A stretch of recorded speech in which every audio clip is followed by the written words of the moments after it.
നമസ്തേ നമസ്തേ നമസ്തേ. ശ്രീ മഹാദേവൻ നിങ്ങളെല്ലാവരും അനുഗ്രഹിക്കട്ടെ. എല്ലാ ഗുണങ്ങളും ഐശ്വര്യങ്ങളും സമൃദ്ധികളും എല്ലാം ശ്രീ മഹാദേവൻ തരട്ടെ. ഓണം ശിവായ. അപ്പം എല്ലാവർക്കും ആദ്യം ഒരു നല്ല ഓണം ആശംസിക്കുകയാണ്. അടുത്ത ദിവസം തിരുവോണമാണ്. എല്ലാവരും കുടുംബമായിട്ടും സന്താനങ്ങളായിട്ടും മാതാപിതാക്കളായിട്ടും കൂടപ്പുറപ്പുകളൊക്കെ ആയിട്ട് ഏറ്റവും സന്തോഷമായിട്ട് ഓണം ആഘോഷിക്കുക. ഏറ്റവും സന്തോഷമായിട്ട് ആഘോഷിക്കേണ്ട ഒരു മഹത് ചടങ്ങും കൂടിയാണ് ഈ തിരുവോണം എന്ന് പറഞ്ഞാൽ. ഇപ്പോൾ എല്ലാവരും ആഘോഷിക്കുക, ഏറ്റവും സന്തോഷമായിട്ട് ആഘോഷിക്കുക. അന്യോന്യ കലഹങ്ങളൊക്കെ ഉള്ള ആൾക്കാരൊക്കെ ആ കലഹങ്ങളൊക്കെ മാറ്റി ഒന്നിച്ച് ചേർന്നൊക്കെ ആഘോഷിക്കാനുള്ളൊരു അവസരം ഉണ്ടാക്കുക, ആഘോഷിക്കുക. അപ്പോൾ നമ്മൾ ഈ ആഴ്ച പറയണതേ വൃശ്ചികക്കൂറിലെ നക്ഷത്രങ്ങൾ, അതായത് വിശാഖം, അനിഴം, തൃക്കേട്ട, ഈ നാളുകാരുടെ ഫലത്തെക്കുറിച്ചാണ് നമ്മൾ ഈ ആഴ്ച പറയണത്. അതുപോലെ തന്നെ ഏറ്റവും വിശേഷപ്പെട്ട ദിവസമായ തിരുവോണത്തിൻ്റെ അന്നാണ് പ്രദോഷം. അപ്പോൾ അതാരും തിരുവോണത്തിൻ്റെ പ്രസക്തിയിൽ അത് മറന്നു പോകരുത്. തിരുവോണത്തിൻ്റെ പ്രാധാന്യത്തിൽ ഈ പ്രദോഷത്തിൻ്റെ കാര്യം ആരും മറന്നു പോകരുത്. വളരെ വിശേഷമായിട്ടുള്ള ദിവസമാണ് പ്രദോഷം എന്ന് പറഞ്ഞാൽ. അപ്പോൾ ആ ദിവസം ആരും മറക്കാതെ എല്ലാവരും ഓരോ നന്മയ്ക്കും കുടുംബത്തിൻ്റെ അനുഗ്രഹത്തിനും ഐശ്വര്യത്തിനും സമൃദ്ധിക്കൊക്കെ വേണ്ടി അടുത്തുള്ള മഹാദേവ ക്ഷേത്രത്തിൽ പോയിട്ട് പ്രദോഷ പൂജയിൽ പങ്കുചേരണം. ആരും അതിന് പിന്മാറാൻ പാടില്ല. എല്ലാവരും പ്രദോഷ പൂജയിൽ പങ്കുചേർന്ന് ആ പാർവതി പരമേശ്വരന്മാരുടെയും മറ്റ് ദേവതകളുടെയും എല്ലാവരുടെയും അനുഗ്രഹം വാങ്ങിച്ച് വെക്കണം. അനുഗ്രഹത്തിന് പാത്രീപുതരാകണം, അല്ലെങ്കിൽ ആ അനുഗ്രഹം നമ്മൾക്ക് എല്ലാവർക്കും കിട്ടണം. അതിനായിട്ട് പ്രദോഷ ദിവസം, അതായത് തിരുവോണം നാളിൽ വെള്ളിയാഴ്ച 5-ാം തീയതിയാണ് പ്രദോഷം. അപ്പം ആരും ഈ ഓണത്തിൻ്റെ പ്രസക്തിയിൽ ഈ പ്രദോഷം മറന്നു പോകരുത്. പ്രദോഷ ദിവസം എല്ലാവരും മഹാദേവ ക്ഷേത്രത്തിൽ പോയി പ്രാർത്ഥിച്ച് പ്രദോഷ പൂജ വഴിപാടുകൾ കഴിക്കുക, അഭിഷേകങ്ങൾ കഴിക്കുക. എല്ലാ ഗുണങ്ങളും ഐശ്വര്യങ്ങളും മഹാദേവൻ തരും, ഒരു സംശയവും വേണ്ട. എല്ലാ ദേവതകളുടെയും അനുഗ്രഹം കിട്ടുന്ന ഏറ്റവും വിശേഷപ്പെട്ടൊരു ചടങ്ങാണ് പ്രദോഷ പൂജ. അന്ന് ആരും പിന്മാറണ്ട. അപ്പോൾ നമുക്ക് വൃശ്ചികക്കൂർ നക്ഷത്രത്തെ പറ്റി പറയാം. പ്രധാനമായിട്ട് പറയുകയാണെങ്കിൽ ഇവർക്ക് ധനപരമായിട്ട് ഈ വൃശ്ചികക്കൂർ നക്ഷത്രക്കാർക്ക് ധനപരമായിട്ട് ചിങ്ങം കന്നി മാസങ്ങളൊക്കെ അല്പം ഗുണസിദ്ധി ഉള്ളതാണ്. കാരണം നമ്മളുടെ മാതാപിതാക്കളായിട്ടാണെങ്കിലും പിതൃക്കൾക്കായിട്ടാണെങ്കിലും അല്ലെങ്കിൽ നമ്മൾ ആർക്കെങ്കിലും നൽകിയതാണെങ്കിലും എങ്ങനെ ആയിക്കോട്ടെ, അങ്ങനെയുള്ള സ്വത്ത് വകകൾ, അങ്ങനെയുള്ള പണങ്ങൾ, അങ്ങനെയുള്ള പണത്തോട് തുല്യമായിട്ടുള്ള വസ്തുക്കൾ, അവയെല്ലാം തിരിച്ചു കിട്ടാനും നമ്മളിൽ വന്നു ചേരാനൊക്കെ ഉള്ളൊരു ഭാഗ്യ സമയമാണ് ഇത് വൃശ്ചികക്കൂറുകാർക്ക്. അതൊരു വലിയ സന്തോഷമാണ്. കാരണം നമ്മൾക്ക് കിട്ടില്ല എന്ന് വിചാരിച്ചിരുന്ന പലതും നമുക്ക് കിട്ടാനുള്ള ഒരവസരമാവും. അത് പണമായിട്ടാണെങ്കിലും പണത്തിന് തുല്യമായിട്ടുള്ള എന്തെങ്കിലാണെങ്കിലും ഒക്കെ നമ്മളിൽ നിന്ന് അപഹരിച്ച് കൊണ്ടുപോയില്ല നമ്മൾക്ക് അവകാശപ്പെട്ടതായിട്ടുള്ള സ്വത്ത് വകകളായിട്ടാണെങ്കിലും നമ്മൾക്കത് കിട്ടാൻ ഉള്ള ഒരു സമയമാണ് ഇത് ചിങ്ങം കന്നി മാസങ്ങൾ. പിന്നെ ബിസിനസ് ചെയ്യുന്ന ആൾക്കാരാണെങ്കിൽ, അനവധി ബിസിനസ്സുകളുള്ള ആൾക്കാരാണെങ്കിൽ, 2-3 സ്ഥാപനങ്ങളുള്ള ആൾക്കാരൊക്കെ ആണെങ്കിൽ അവർക്ക് ചില പ്രതിസന്ധികൾ നേരിടേണ്ട ഒരു സാഹചര്യവും സമയമൊക്കെ വന്നു ചേരും. ഈ മാസങ്ങളിൽ ചില ചെറിയ ചെറിയ പ്രതിസന്ധികൾ, ചെറിയ ചെറിയ ബുദ്ധിമുട്ടുകൾ അനുഭവിക്കേണ്ട ഒരു സാഹചര്യം വരും. അപ്പോൾ അതൊക്കെ ഒന്ന് മനസ്സറിഞ്ഞ് പ്രയത്നിച്ചാൽ അതൊന്നും ബാധിക്കാതെ പൊക്കോളും. നമ്മൾ മനസ്സറിഞ്ഞ് ഏറ്റവും തൃപ്തിയോട് പ്രവർത്തിച്ച് ചെയ്യുമ്പോൾ, ദൈവവിശ്വാസത്തോടെ പ്രവർത്തിക്കുമ്പോൾ അതൊന്നും നമുക്ക് ആപത്തിലേക്ക് വരില്ല. അപ്പം അങ്ങനെയൊക്കെ വരാനുള്ളൊരു സമയമാണിത്. അപ്പോൾ അതൊന്ന് ശ്രദ്ധിക്കണം. നമ്മളതൊക്കെ കണ്ടുകൊണ്ടും അങ്ങനെയൊക്കെ വരും എന്നുള്ളത് മനസ്സിലാക്കി തന്നെ നമ്മളെല്ലാവരോടും പെരുമാറാനൊക്കെ ഉള്ളൊരു സാഹചര്യം ഉണ്ടാക്കണം. എന്നാൽ ജോലി ഉള്ള ആൾക്കാർക്ക് എല്ലാവർക്കും അഭിവൃദ്ധി ഉണ്ടാവും. കർമ്മരംഗത്ത് പുരോഗതിക്ക് സാധ്യത ഉള്ള സമയമാണ്. പുരോഗതിക്ക് ഉന്നതി അല്ലെങ്കിൽ പുരോഗതിയൊക്കെ ഉണ്ടാകുന്ന ഒരു സമയമാണിത്. ജോലിയിൽ മേൽഗതി ഉണ്ടാവാം, ജോലിയിൽ വരുമാനം കൂടുന്ന അവസ്ഥ ഉണ്ടാകാം, അതല്ലെങ്കിൽ അവർ ചെയ്യുന്ന ജോലി മെച്ചപ്പാടുണ്ടാകും, അത് വളരാൻ സാധ്യത വളരും. അപ്പം അങ്ങനെയൊക്കെ നമുക്ക് ധനം അനവധി വന്നു ചേരും.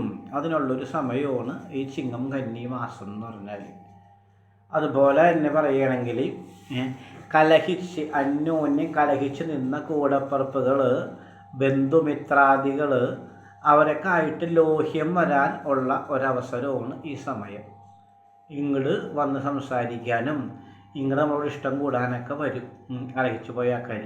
അങ്ങനെയൊക്കെയുള്ളൊരു സമയം കൂടിയാണ് ഈ കടന്നു പോയിക്കുന്ന ചിങ്ങം കന്നി മാസങ്ങൾ. അതൊക്കെ ശ്രദ്ധിക്കേണ്ടതും അതെല്ലാം ഏറ്റവും നന്നായിട്ട് തന്നെ ഉപയോഗിക്കേണ്ടതുമാണ് ആ അവസരങ്ങൾ.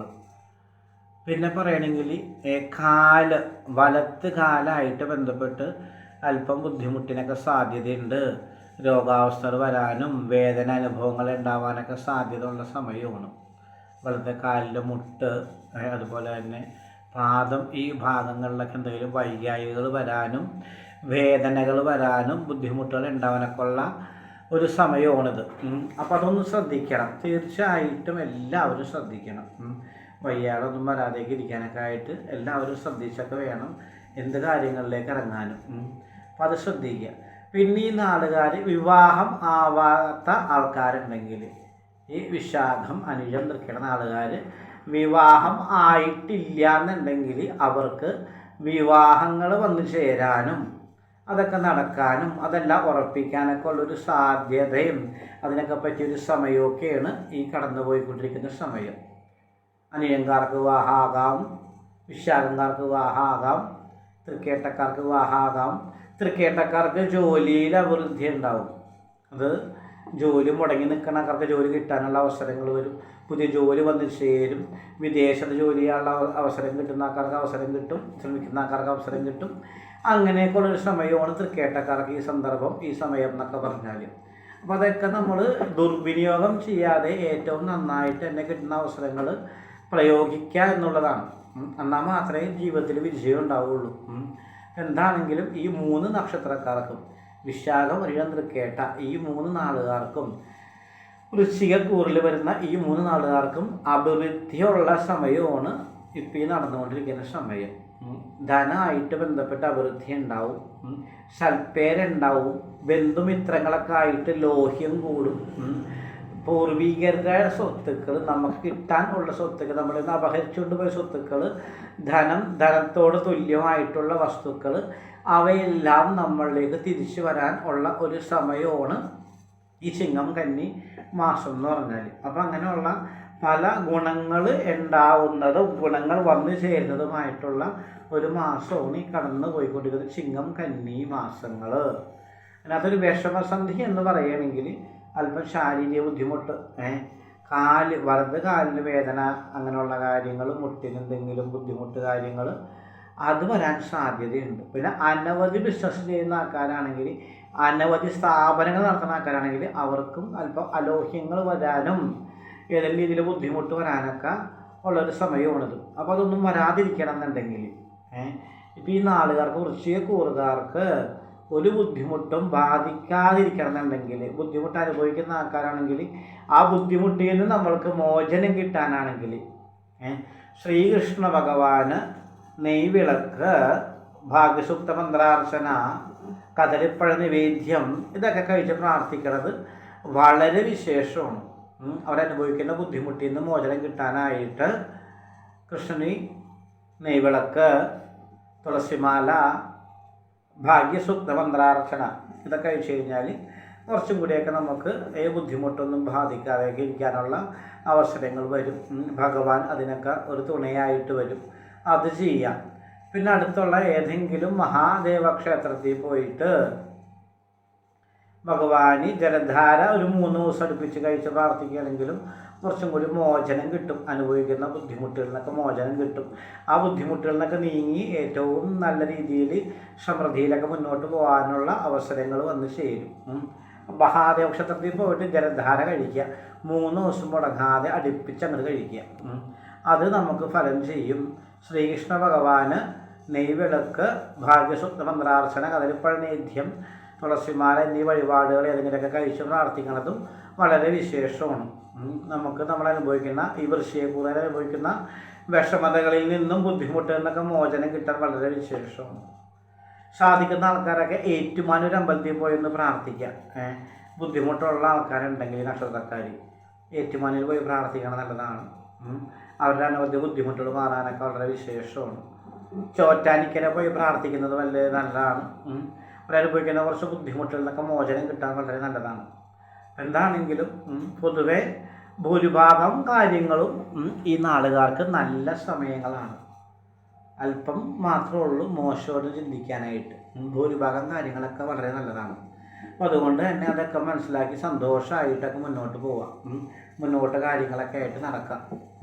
എന്താണെങ്കിലും ഓണമൊക്കെയാണ് വന്നത്. ഒരു അപകീർത്തി വരുന്ന പ്രവൃത്തികളൊന്നും ആരും ചെന്ന് ചേരരുത്. ഏറ്റവും നല്ല സൽപ്രവൃത്തിയിലൊക്കെ തന്നെ ചെന്ന് ചേരാം. കുടുംബത്തിനൊക്കെ ഏറ്റവും സന്തോഷം ഉണ്ടാക്കുന്ന പ്രവൃത്തികളിലൊക്കെ ചേരാം. ഒരാൾക്കും ഒരു മാനഹാനിയും വിഷമമൊന്നും ഉണ്ടാവുന്ന പ്രവൃത്തികളിലൊന്നും ആരും ഏർപ്പെടരുത്. എന്നല്ലേ, നമ്മളുടെ സന്താനങ്ങൾക്ക്, നമ്മളുടെ മാതാപിതാക്കൾക്ക്, നമ്മളുടെ ഭാര്യയ്ക്ക് അപകീർത്തി വരുന്നത് വിഷമം ഉണ്ടാകുന്നതായിട്ടുള്ള പ്രവൃത്തിയിലൊന്നും നമ്മൾ എന്ന് ചേരരുത്. അതെല്ലാം നമുക്ക് ശാപമായിട്ട് വന്ന് ചേരും. അപ്പോൾ എത്ര നല്ല സമയമാണെങ്കിലും ഈ വിഷമങ്ങൾ നമുക്ക് ദോഷമായിട്ട് ബാധിക്കും. നമ്മളുടെ വിജയത്തിന് തടസ്സമാകും. അല്ലേ, അതിനൊരു വലിയ ഉദാഹരണമാണ് നമ്മളുടെ നാട്ടിൻപുറത്തൊക്കെ ശ്രദ്ധിച്ചാൽ കാണാൻ പറ്റും.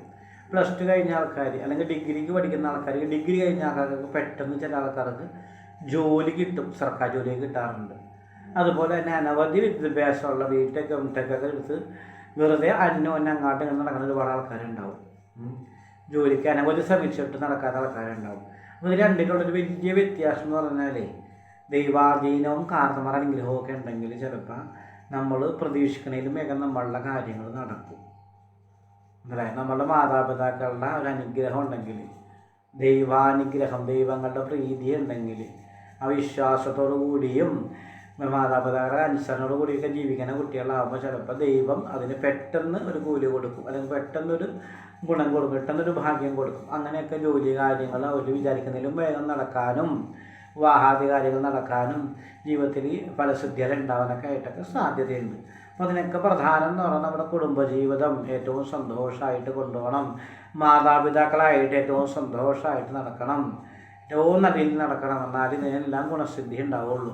അപ്പോൾ എല്ലാവർക്കും വേണ്ടി പ്രാർത്ഥിക്കുന്നുണ്ട്. എല്ലാവർക്കും എല്ലാ ഗുണങ്ങളും ഐശ്വര്യങ്ങളും സമൃദ്ധി എല്ലാം ശ്രീ മഹാദേവൻ തരും. അപ്പോൾ നമ്മളുടെ ചാനൽ, നമ്മളുടെ വീഡിയോ ഒക്കെ ഇഷ്ടപ്പെടുന്ന ആൾക്കാരാണെങ്കിൽ സബ്സ്ക്രൈബ് ചെയ്യാം, ഷെയർ ചെയ്യുക, ലൈക്ക് ചെയ്യുക. നമ്മളുടെ ഈ സംരംഭത്തെ പ്രോത്സാഹിപ്പിക്കുക. എന്താണെങ്കിലും പ്രോത്സാഹിപ്പിച്ചാലും ഇല്ലെങ്കിലും എങ്ങനെയാണെങ്കിലും നിങ്ങളെല്ലാവരും മഹാദേവൻ അനുഗ്രഹിക്കും. എല്ലാ ഗുണങ്ങളും ഐശ്വര്യങ്ങളും സമൃദ്ധി എല്ലാം ശ്രീ മഹാദേവൻ തരും. എല്ലാവർക്കും ശുഭദിനാശംസകൾ, എല്ലാ നന്മകളും നേരുന്നു. ഒന്നുകൂടി ഓണാശംസകൾ. ഏറ്റവും നല്ല ഓണം, ഏറ്റവും നല്ല ഓണം, ഏറ്റവും നല്ല ഓണം എല്ലാവർക്കും ആഘോഷിക്കാൻ സാധിക്കട്ടെ. കുടുംബമായിട്ട് സന്തോഷമായിട്ടൊക്കെ ആഘോഷിക്കുക. ഒരു വിഷമവും ഒരു മനുഷ്യൻ്റെ ഉള്ളിലുണ്ടാവരുത്. എല്ലാ വിഷമങ്ങളും അകറ്റി സന്തോഷമായിട്ടുള്ളത് കൊണ്ടൊക്കെ ഭംഗിയായിട്ട് ആഘോഷിക്കുക. അനവധി ബാധ്യതകളൊന്നും വരുത്തി ആഘോഷിക്കേണ്ടായിരുന്നു. അനവധി ബാധ്യതകൾ അവിടെ നിന്ന് ഇവിടുന്നൊക്കെ കാശൊക്കെ വാങ്ങിച്ച് വെറുതെ ദൂർത്തടിച്ച് അങ്ങനെയൊന്നും ആഘോഷിച്ച് ആ മനസ്സിൻ്റെ സ്വസ്ഥത കളയരുത്. ഉള്ളത് കൊണ്ട് ഭംഗിയായിട്ട് ആഘോഷിക്കുക. ദൈവം നിങ്ങൾക്ക് എല്ലാവർക്കും എല്ലാ അനുഗ്രഹങ്ങളും തരും. ശുഭദിനാശംസകൾ, എല്ലാ നന്മകളും നേരുന്നു. ഓം നമഃ ശിവായ, ഓം നമഃ ശിവായ, ഓം നമഃ ശിവായ.